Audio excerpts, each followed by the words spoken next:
Occupational Therapist in Pinnacle Blooms Network, MEP branch, Vizag. Today I am going to speak about Parkinson's disease. Parkinson's disease is nothing but a progressively nervous system disorder that affects movements and symptoms that gradually, sometimes starting with barely noticeable tremors in our hand. In the early stage of Parkinson's disease, our face may show little or no expression. Your arms may not swing when you walk.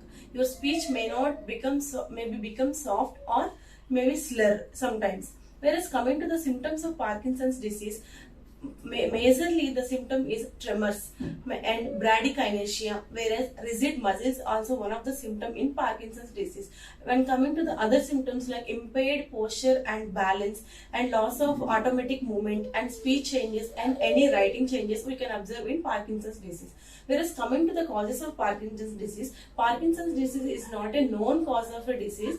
There may be any genetic changes or any environmental triggers may affect the Parkinson's disease. Whereas coming to the risk factors of Parkinson's disease, age, heredity and gender. Mainly male will affect more than female when compared with the male, and exposure to toxins. These are the risk factors of Parkinson's disease. Whereas coming to the complications of the Parkinson's disease, here we can observe thinking difficulties of the individual, and the patient will become depression or any emotional changes we can observe in Parkinson's disease. And also we can see swallowing problems and vegetative problems. It's nothing but chewing, sipping, blowing, like any vegetative problems. And we also observe sleep disorders and bladder problems.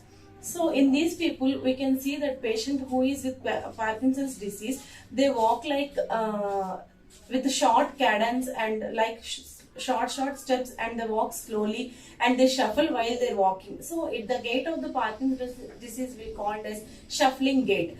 During the walking, the patient will become protruded their shoulders and they forward bend with the walking.